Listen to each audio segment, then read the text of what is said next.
बच्चे कैसे हैं आप लोग। तो बच्चों कुछ टेक्निकल फॉल्ट की वजह से हम पार्ट 6 को कंप्लीट नहीं कर पाए थे और तो उसमें हम उसकी क्वेश्चन नहीं करा पाए थे बच्चों। तो हमने पार्ट 6 को ना पूरा कंप्लीट ना करते हुए हमने क्या करा, उसके सारा आपको इंट्रोडक्शन मोल कंसेप्ट के बारे में आपको पूरा बता दिया था मैंने। और अब मैं इसकी जो है फॉर्मूले बताऊंगा और आपको इसके क्वेश्चन कराऊंगा एनसीईआरटी के सारे क्वेश्चन।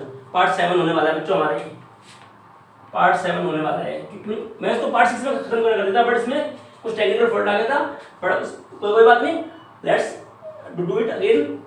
अब हमारे को सबसे पहले बच्चों इसमें क्या क्या बातें याद रखनी है, हमें इसके पहले दो फॉर्मूले याद रखने हैं। पहले नंबर ऑफ मोल्स के दो फॉर्मूले होते हैं। देखो बच्चों, नंबर ऑफ मोल्स को कहते हैं स्मॉल एन, और पहला हमारा जो फॉर्मूला होगा given mass upon molar mass. Given mass का मतलब होता है कि जो भी हमें एक एटम का या जो एलिमेंट का हमें मास क्वेश्चन में गिवन होगा वो हमेशा ऊपर आएगा, उसको हम स्मॉल एम से शो करते हैं बच्चों। और जो उसका रियल में मोलर मास होता है वो हमेशा नीचे आएगा, मतलब कि उसको बोलते हैं कैपिटल एम। और ऐसे अगर हमको ना मास ना दिया हो, हमको नंबर दे रखा होगा, तो अगर हमें नंबर ऑफ पार्टिकल्स दे रखे होंगे तो हम लिखेंगे number of moles equal to given number of particles upon में एवोगाड्रो नंबर। बिकॉज नंबर को हमेशा नंबर से डिवाइड करेंगे, मास को हमेशा मास से डिवाइड करेंगे। तो अगर हमें बात आती है मास की, तो स्मॉल एम अपॉन में capital M, small N equal to मतलब कि नंबर ऑफ मोल्स। और इस तरह से अगर हमें नंबर ऑफ मोल्स कब निकालना हो, जब हमें पार्टिकल्स गिवन हो और हमें एवोगाड्रो नंबर से डिवाइड करना हो, कैपिटल एन अपॉन में स्मॉल एन। तो इसका मतलब बच्चों आपको यहाँ पर ये बातें आप कॉपी में नोट करनी है। स्मॉल एन का मतलब है नंबर ऑफ मोल्स, उसके बाद स्मॉल एम का मतलब है गिवन मास ऊपर वाला, और यहाँ पर कैपिटल एम का मतलब है कि मोलर मास, और यहाँ पर कैपिटल एन का मतलब है गिवन नंबर ऑफ पार्टिकल्स, और यहाँ पर एन नोट का मतलब है एवोगाड्रो नंबर्स, ये नीचे वाला। तो इस तरह से हम करते हैं क्वेश्चन नंबर एग्जांपल हम करने जा रहे हैं 3.3। ये 3.33 है बच्चों ये example. Calculate the number of moles for the following. पहला क्वेश्चन हमारे सामने 52 ग्राम ऑफ हीलियम। हमारे पास देखो बच्चों पहले 52 ग्राम ऑफ हीलियम दे रखा है। इसका मतलब देखो हमें क्वेश्चन में क्या गिवन है, हमें क्वेश्चन में गिवन है नंबर ऑफ, अब हमें निकाला क्या बच्चों, देखो नंबर ऑफ मोल्स निकालना है। नंबर ऑफ मोल्स के लिए हमें ये वाला फार्मूला लगाना है कि ये वाला लगाना है, इसके अकॉर्डिंग हमें ऊपर वाला लगाना पड़ेगा, क्योंकि हमें गिवन मास क्वेश्चन में हमें गिवन है मास किसका, हीलियम का मास दे रखा है। तो इसका मतलब हम पहले स्मॉल एम अपॉन में कैपिटल एम लिखेंगे। जिन बच्चों को शॉर्ट फार्मूला लिखना है वो शॉर्ट फार्मूला भी लिख सकते हैं, जिनको ये पूरा फार्मूला लिखना है पूरा भी लिख सकते हैं। तो बात एक ही है, दोनों का मतलब एक ही होगा। अब बच्चों में क्वेश्चन में गिवन है 52 ग्राम ऑफ हीलियम, ठीक है बच्चों। तो ऊपर हम लिखेंगे गिवन मास मतलब कि 52, बट हीलियम का जो ग्राम एटॉमिक मास होता है वो बच्चों होता है 4g। उसको हम 4 से डिवाइड कर देंगे, बिकॉज देखो बच्चों 2 प्रोटॉन होता है, 2 होता है न्यूट्रॉन, दोनों को मिलाएंगे तो क्या बच्चों आएगा 4g आएगा ग्राम एटॉमिक मास। तो 4 से डिवाइड करेंगे तो कितना आएगा बच्चों, ये आएगा आपका 4 से डिवाइड करते हैं चलो 52 को, 4 1 जा 4, 5 में से 4 गया 1, 4 3 जा 12। तो आंसर आएगा हमारा 13 मोल्स। नंबर ऑफ मोल्स कितने आ गए बच्चों, हमारा आ गया इतना।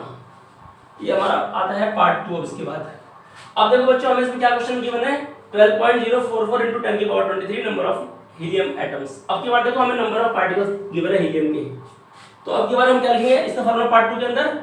पार्ट 2 तो मैंने लिख दिया बच्चों, n equal to capital N upon में small n naught, capital N upon में एन नोट।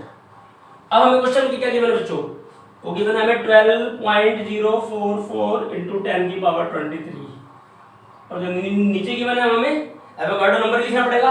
एवोगाड्रो नंबर क्या होता है बच्चों 6.022 into 10 की पावर 23। इसको सॉल्व कर लो, आपका आंसर आएगा बच्चों 10 की पावर 23 से 10 की पावर 23 पूरा कैंसिल हो जाएगा।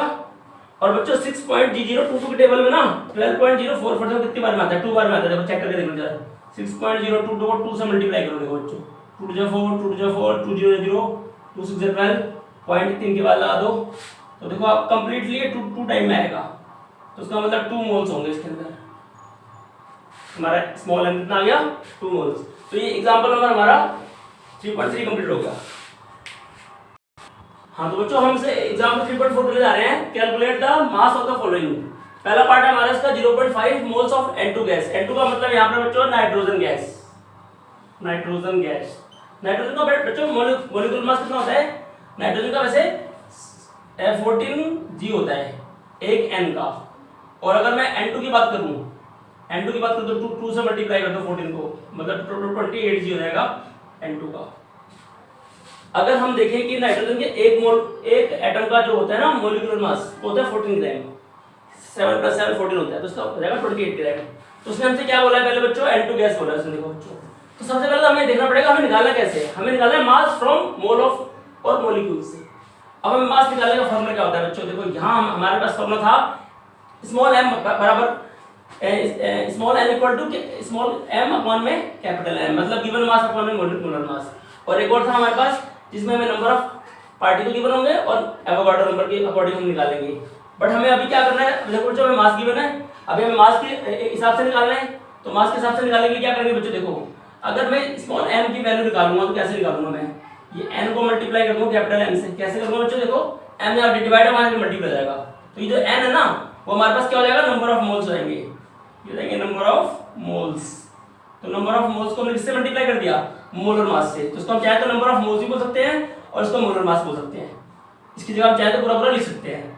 तो अगर मैं मेरे को क्वेश्चन में गिवन क्या है बच्चों, n गिवन है क्या मेरे को, मुझे n गिवन है 0.5 स्मॉल n, क्योंकि हमें देखो मोल्स गिवन है, देखो मोल गिवन है और number of moles small n उनको कहते हैं। और m कितना होता है, n2 का देखो n होता है हमारे पास 28 से मल्टीप्लाई कर दो। अब कैसे इसको सॉल्व करेंगे बच्चों, पॉइंट हटाओगे तो नीचे 10 आ जाएगा, 5 1 जा 5, 5 2 जा 10, 2 से काटा 28, 14 बार में, तो ये हमारे पास आ जाएगा कितना m14g, इसको हम इक्वल टू 14g कह सकते हैं। नेक्स्ट पार्ट हमारा आता है again 0.5 mole of n atoms, अब की बार n2 की जगह n आ गया, same formula small m equal to n capital n small upon में कैपिटल स्मॉल, इसके बाद n की वैल्यू कितनी है बच्चों हमारे पास, अगेन 0.5, अब की बार हम यहाँ पर 14 ग्राम लेंगे, बिकॉज यहाँ पर देखो n एटम का उसने पूछा है, n एटम का पूछा इसने, mass from mole of atom. अब पॉइंट हटाएंगे नीचे, फिर से 10 आएगा, 5 से 10 डायरेक्ट 2 बार में, 2 को 14 से काटा 7 बार में, तो 7 ग्राम हो जाएगा हमारा। ये 2 पार्ट कंप्लीट होगा हमारे। तो बच्चों उसका हम पार्ट थर्ड करने जा रहे हैं। पार्ट थर्ड क्या है बच्चों, देखो 3.011 into 10 की power 23 number of n atoms, n का मतलब यहाँ पर है nitrogen atoms. Mass from number निकालना है हमें, फिर से अगेन मास फ्रॉम नंबर क्या होता है बच्चों, मास का फॉर्मूला वही होता है n into m, जो मैंने इस वाले पार्ट 1 पार्ट 2 में कराया था। अब देखो इस वाले n की वैल्यू अगर हमें नंबर क्वेश्चन में गिवन होगा ना बच्चों, तो हम इस वाले n की वैल्यू क्या होती है हमारी, कैपिटल N अपॉन में स्मॉल n होती है कि नहीं होती, n नोट होती है कि नहीं होती, तो इसकी जगह हमने वही कर दिया n अपॉन में n नोट। फिर इस वाले m को हमने सेम लिख दिया, इस वाले m को हमने सेम लिख दिया।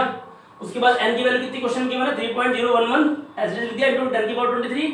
उसके बाद हमारे पास इस वाले n का मतलब क्या होता है, इस वाले n नोट का मतलब क्या होता है हमारे पास, एवोगाड्रो नंबर हमने कर दिया यहाँ पर। और इस वाले m का मतलब क्या है, हमारे जो क्वेश्चन में मोलर मास गिवन होता है, मतलब कि n2 का मोलर मास कितना होता है हमारे पास, n का मोलर मास मतलब कि नाइट्रोजन का मोलर मास, नाइट्रोजन का मोलर मास हमारे पास होता है 14 ग्राम, इसलिए हमने यहाँ 14 कर दिया। मतलब कि हमारे पास इस वाले n की वैल्यू कितनी है बच्चों, हमारे पास ये 3.011 10 की पावर 23, और नीचे वाला n नोट होता है एवोगाड्रो नंबर इनटू m कहां से आया, यहीं से आया। और इस वाले जो हमारे n एटम का जो नंबर होता है वो 14 ग्राम होता है। अब इसको देखो कैंसिल करोगे तो 10 की पावर 23 से कट जाएगा, और ये इसकी बार में इसकी टाइम में हाफ टाइम में आएगा। देखो 3 के टेबल में 6 कितने बार में आता है, 2 बार में आता है, तो अगर मैं इसको 2 से मल्टीप्लाई करूं तो ये वाला नंबर आएगा हमारा। अगर मैं 3.011 को अगर मैं 2 से मल्टीप्लाई करूं तो मेरा ये आंसर आएगा, इससे कटने के बाद हमारा पूरा आंसर आएगा हाफ, ऊपर 1 नीचे 2। अब 2 से काटूंगा तो मेरा आएगा 7, तो मेरा आंसर आ गया 7 ग्राम। ऐसे इसको कर लेते हैं बच्चों, इसमें हमें क्या निकालना है 6.022 into 10 की power 23 number of N2 at molecule. Same question आ गया बच्चों, इसमें भी वही लिखो n इक्वल टू इस वाले n की वैल्यू देखो क्या आई हमारी, इस वाले n की वैल्यू क्या आई, n अपॉन में n नॉट, n की वैल्यू हमें पता है, इसके अंदर n2 लेंगे, इसके अंदर हम n2 का होता है हमारे पास 28 ग्राम, तो यह 28 ग्राम हो गया। n हमें क्वेश्चन में गिवन है 6.022 10 की पावर 23, और एवोगाड्रो नंबर भी हमारा सेम होता है, ये पूरा कैंसिल हो गया, हमारे पास 28 ग्राम आ गया। तो इस तरह से हमारे पास एग्जांपल नंबर 3.4 भी कंप्लीट हो गया हमारा। और बाकी ये क्वेश्चन सब बच्चे अपने आप होमवर्क में करेंगे ट्राई। अगर कोई आपको दिक्कत है तो आप कमेंट बॉक्स में आप मुझे कमेंट कर सकते हैं, मैं आपको उसके लिए अलग वीडियो बना दूंगा। जब के लिए बाय बाय। और अगर आपको मेरी वीडियो पसंद है तो kindly like and subscribe my video.